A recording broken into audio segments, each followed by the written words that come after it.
I didn't say that I agreed with the Alabama ruling. The question that I was asked is, do I believe an embryo is a baby?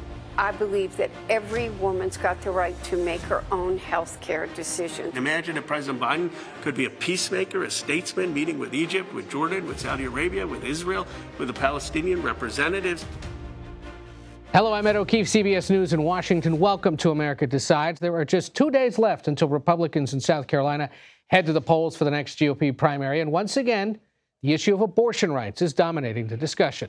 It all has to do with the Alabama State Supreme Court ruling last Friday that frozen embryos used for in vitro fertilization, or IVF, are considered children under state law.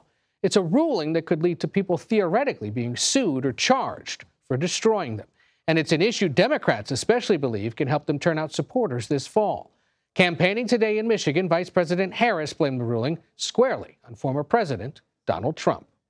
One must then ask, well, okay, how did this happen? And I would say, ask who's to blame. And I'll answer that question. When you look at the fact that the previous president of the United States was clear in his intention to hand-pick 3 Supreme Court justices who would overturn the protections of Roe v. Wade, and he did it. And that's what got us to this point today.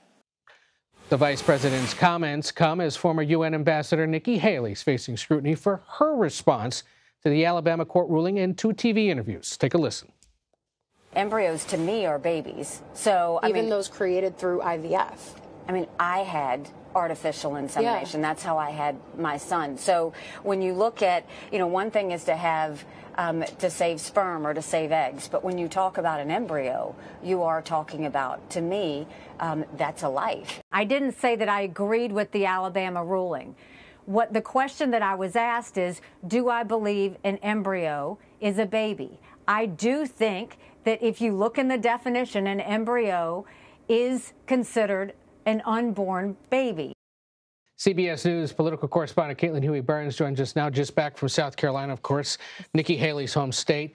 Part of what is so intriguing about her answers there is that this has actually been sort of part of her campaign, and it seems like she may have kind of bungled it a bit. Yeah, she did. And what's interesting here is that Haley has her own experience with fertility issues that she's been open about, especially in the context of talking about her position on abortion access. And she's tried to kind of present a nuanced view towards the issue in an effort to kind of appeal to a lot of different constituencies. But having just been in South Carolina, what's interesting about the coalition that she has been kind of building or at least appealing to, it's not the conservative Republicans. They're already in Trump's camp.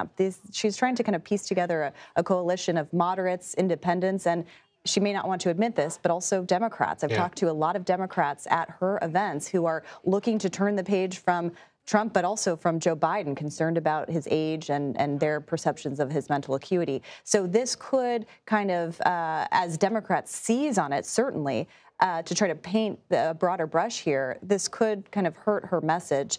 It's important to note, though, that she is down, 30 points in South Carolina. Right. There wasn't any sort of, ambition that she would win the state. But moving forward into some of these other Super Tuesday states, like Virginia, for example, it will be interesting to see kind of how that's perceived. And more broadly, I know you've been speaking with Planned Parenthood about how they believe this Alabama ruling could now scramble politics all over the country. Yeah, and it's interesting because this is an issue that, after Dobbs, which was over a year and a half ago, just continues to become more and more intense in terms of the way it's galvanizing voters. You don't really see that in American politics, as you know. An issue happens, and then people kind of move on. We've seen as time moves on, so too does this. So I asked, how are you going to see this play? And they believe that it is going to have a broader reach than those who are just concerned about abortion access. Take a listen. Mm-hmm. And do you think this, this focus on IVF, do you think it opened up engagement or interest from people who may not have necessarily thought about access to abortion? I think that what we're seeing again is the connection between abortion bans throughout reproductive healthcare. There's a spectrum of reproductive health care, including abortion, not just pregnancy, not just IVF, not just contraception. But when you impose abortion bans in states, what you're also doing is you're making pregnancy outcomes more dangerous. You're also, extending the line into other things that people may want to build, ban, criminalize, including IVF. And you're inviting politicians into the exam room. You're inviting them into your bedroom, and you're asking, essentially allowing them to make decisions about how you create or not create a family. Right? That's essentially what all of these bans are about. And I think, this IVF decision will wake up yet another constituency of folks. And we're in an election year, certainly, so we're talking about this in terms of the presidential race, but there are a number of ballot measures in various states that she and others are obviously, and the Biden campaign focusing on, especially in Florida. Yeah, Florida, Nevada, Maryland, Arizona. New York, other places. The hope is it'll boost turnout. We'll see. Caitlin Huey-Burns, thank you as always. Thank you.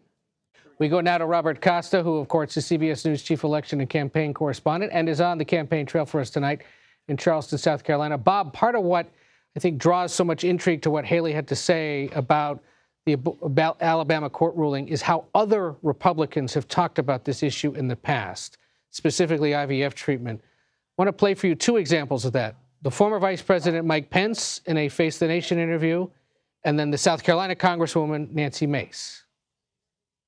Karen and I struggled for more than 5 years with unexplained infertility. I fully support fertility treatments, and I think they deserve the protection of the law.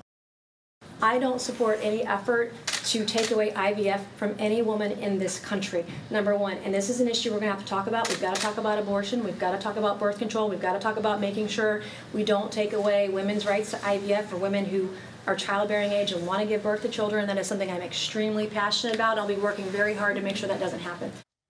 So that's where many thought Haley's answer would fall, somewhere along the lines of what those two Republicans had to say. And it didn't. And now with 48 hours to go until South Carolina, it begs the question again of sort of why is she in this race and how much damage would an answer like that potentially do? Ed, always good to be with you. Looking at this issue and stepping back, it's evident that in 2022, abortion rights was on the ballot across the country. And looking ahead to November 2024, it's not only going to be on the ballot, but it's really going to be driving the political debate across the country. And this is not just about the South Carolina Republican primary or former Ambassador Haley's particular stance on this issue. This is about an issue that is galvanizing conversations in homes and at kitchen tables across the country as people really think through what do they want out of this election. Maybe a different answer on the economy or on the border, but also on abortion rights. And this is an issue I keep hearing from voters. I spoke to many of them today in South Carolina, and it's evident people are paying attention to what's happening in Alabama, and they're unsettled, especially those who support abortion rights, about what this is all going to mean for those who support that position in the coming months. 48 hours to go until that primary. You did talk to some folks there today. I think we can hear from them, or you can just give us a sense of what they're telling you. Nikki Haley is staying in this race. What do you make of that? I think it's awesome to see a woman run. I'm actually supporting Joe Biden, but I voted for Nikki Haley because I'd like to see the Republicans have a better candidate.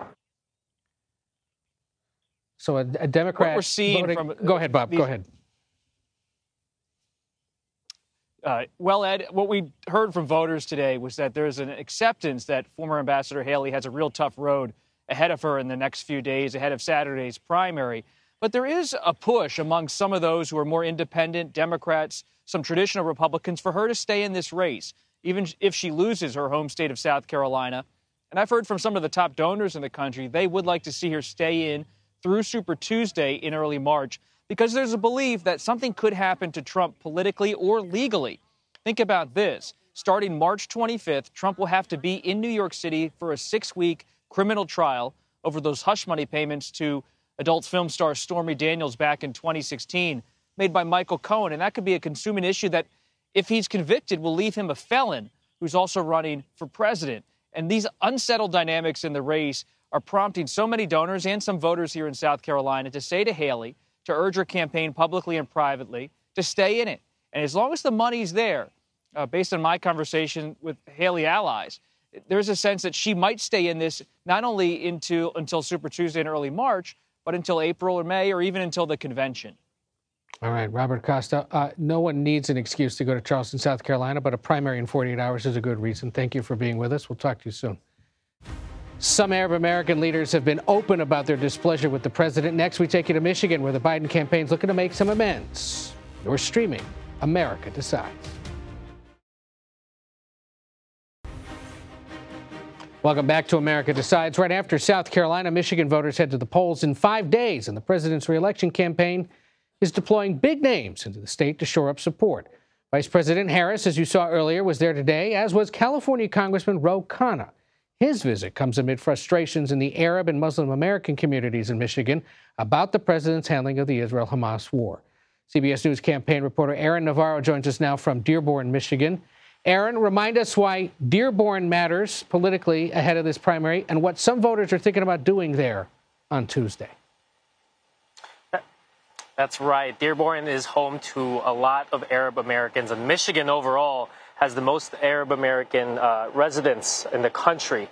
And in a state that was a very slim margin for President Biden, this group has been pushing for voters to vote uncommitted in the upcoming primary next Tuesday as a way to protest how the Biden administration has been handling the Israel and Hamas war. They want a permanent ceasefire. And many of those local community members say that they are not going to be voting at all in November. I ran into some of those younger voters during a town hall where Congressman Ro Khanna heard from pro-Israel and pro-Palestine students to talk about the ceasefire. And that's kind of why part of the reason he's here is because there is this push to vote, in a sense, to protest President Biden next Tuesday.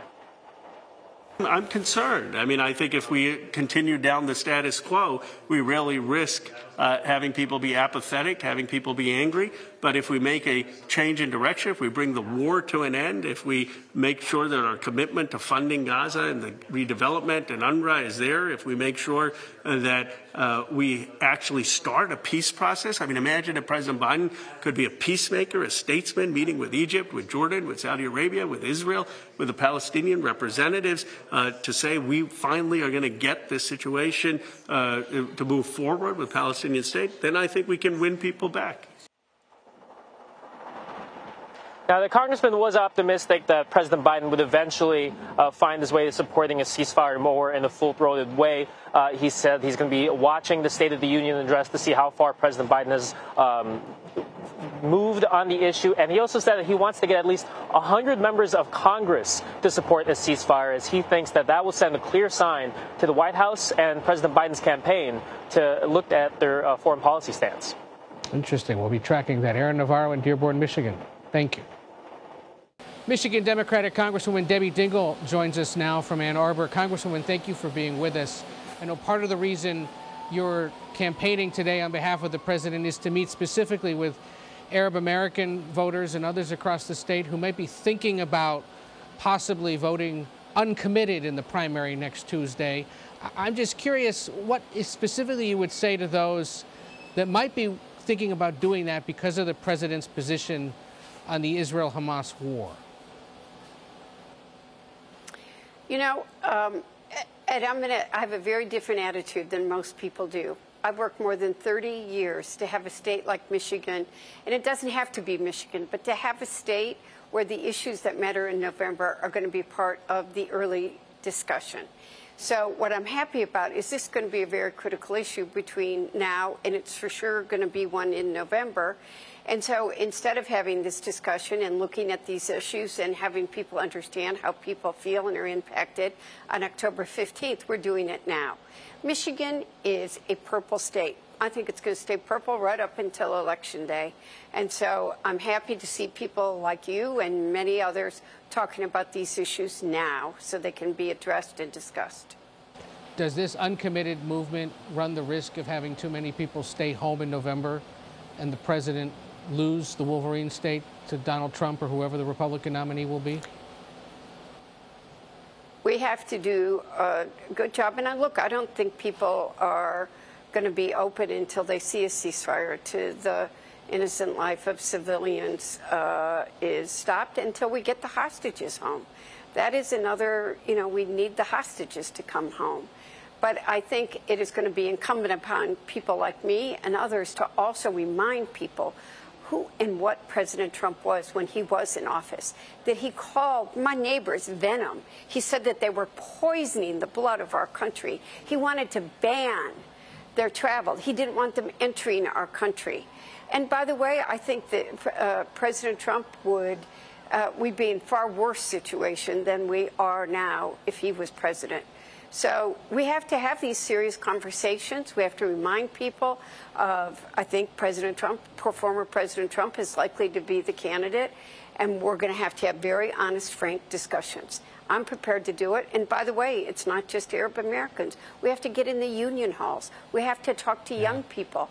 But I'll tell you something. You knew me. You knew me back in 2015 and 2016 when I said to people, one, Donald Trump could win, and then I told you Donald Trump was going to win, and too many people thought it was crazy. Nobody thinks I'm crazy. We know what we need to do. We're going to roll up our sleeves, and we're going to get it done. How does the ruling in Alabama regarding in vitro fertilization potentially change things in Michigan? And do you think, the vice president's there today and was discussing this issue. Do we need to hear more from the president directly about this? So I'm going to tell you that, by the way, polling is like an indicator. I don't trust polling. Polling showed Hillary Clinton was going to win when I knew she wasn't. But it's also an indicator. And I went in the field because I wanted to know what people were thinking. And the number one issue was choice. It was about the right of a woman to make her own decision. It's not something that government should be into. We're founded in this country on the separation of church and state. It's a tough issue. I'm a Catholic woman, but I believe that every woman's got the right to make her own health care decisions, period. And I think this is an issue that matters greatly. It energized voters in Michigan 2 years ago. I think they thought that, okay, they had protected their right to make their own health care decisions. This is about women's health care, and they're suddenly finding that, A, that's not true, and B, the man that appointed a Supreme Court that overturned Roe versus Wade might return. And the consequences of what that has impacted every woman in this country. But you know the president well, and he, like you, is Roman Catholic, and he doesn't talk about this as openly as someone like you or the vice president. Would having him as president discussing this issue more frequently potentially make a difference, or at least reinforce to voters how serious an issue it is, at least for Democrats? I think that you're going to see the president talk about the issue. I think that this is about a woman's health care. This is a woman's health care issue. It's about a woman being able to make the decisions about her body. It's between her, her doctor, other people that she wants to have involved. I think he is comfortable talking about that, and I think you're going to hear all of us talking about what's at stake here. I want to be able to make my own decisions between my doctor and me. And, I probably shouldn't even say this. I remember how hard it was. I am somebody who wanted to get pregnant and couldn't. That was the hardest time in my life. So I just believe those discussions belong with a woman and her doctor and her family and her religion. But she needs to have those discussions. We are founded. We are a country where there is a separation of church and state. And I appreciate you sharing that personal reflection with us, because I think, it's something that is very real for obviously a lot of voters, not just in Alabama where this ruling has come, but all across the country where people may be thinking it could be my state next. So it's a really profound concern for a lot of Americans. Let me ask you real quick. I know you don't like polling. You say you don't rely on it, but you have a pretty good nose in your state for where the political winds are blowing. If the election were held today, would the president win Michigan?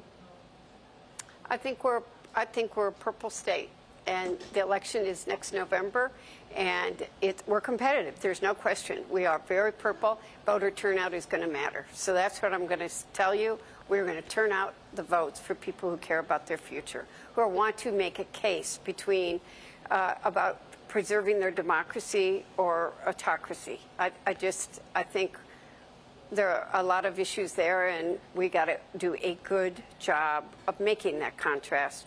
Do we want stability or do we want chaos? And I think we know what we need to do, and we got to go do it. Debbie Dingell from Ann Arbor, Michigan, thank you for joining us. We'll see you again back here in Washington soon. Should the Biden campaign be worried about a lack of enthusiasm? We'll talk to two political pros we know well all about that. Stay with us. You're streaming America Decides. Welcome back to America Decides. We want to bring in two guys who know a thing or two about everything we've been discussing this half hour, Joel Payne and Chuck Rocha. Joel, a Democratic strategist and CBS News contributor. Chuck Rocha, Democratic strategist, former senior advisor to Bernie Sanders' 2020 presidential campaign, and the only man allowed to wear headgear when on set here in Washington. Gentlemen, good to see both of you. For you guys and Democrats, South Carolina happens this Saturday. That's a Republican problem. It's Michigan next Tuesday, and the machinations of progressives in that state trying to cause some trouble and take advantage of that state's uncommitted option, which is like the fifth option on the ballot. Looks like it's picking up some steam and could cause some headaches for the president, right, Joel? Yeah, I think, look, there's obviously a lot of energy and a lot of frustration and emotion about what's going on in Gaza. I think Michigan kind of is seen as ground zero for the response to that. I think we shouldn't miss the fact that it's not just Michigan, by the way. There's young voters, there's voters who care about what's happening overseas all over the country. But I think Michigan will be an interesting test case for it.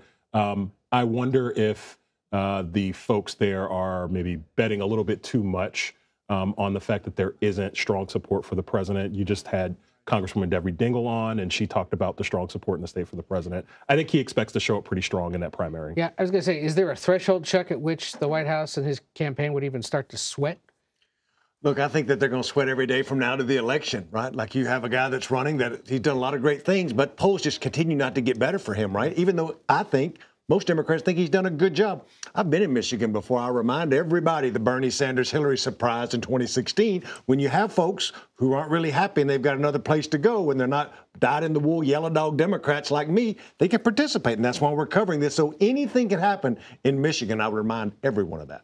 You both have been watching this sort of ongoing debate over whether a third party or other party option could drag just enough support away from the president, either at the state level or nationally. And both of you seem to be pouring cold water on the theory that this is ever going to matter. Oh, I pour cold water on the fact that a third party can win, but they can certainly cause havoc. I worked on Hillary in 2016, Jill Stein, Gary Johnson. 2000, we saw what happened with Ralph Nader.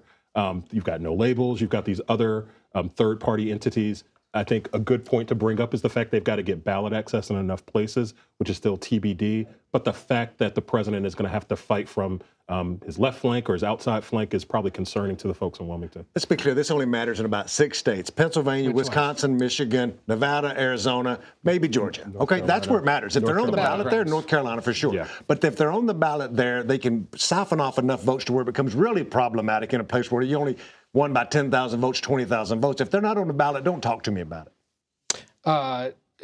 Even in places, that's the thing. I mean, one of the things our polling director, Anthony Salvanto, was reminding me today, that often for Democrats at least, this early on, if it's showing up in the polling, someone's saying they want to vote for RFK or Cornel West, it's less that they're interested in that and more just general dissatisfaction with the incumbent Democrat. Here's the best news for the president. The fall off that he has seen in his public opinion ratings, it's with traditional Democratic constituencies. And I think you would expect a lot of those folks to come home. But he's got to earn those votes. He can't count on them as just turnout universes. He's got to persuade, do a lot of base persuasion this time around. There's a lot of people on the couches now just being a quarterback and doing all the things that they do. And Joe Biden's beat me in a primary before when I thought I had this thing made. I was measuring the drapes in the White House. Let me be clear. Remember that time with us in Iowa? I don't underestimate Joe Biden anymore. It's easy to say, oh, they've underestimated, and he just does it. I was talking in the green room to Joe, and I was like, I lost states to Joe Biden on Super Tuesday 4 years ago. We had 0 staff. Momentum does matter in these things, and organization matters, and other things matter. But these third-party candidates can be a pain in the you-know-what if they get on the ballot in a place like Pennsylvania, even though the economy's doing better and the stock market's doing better and all the things. How long do they tolerate the griping and groaning, though, before they have to get a little more worried?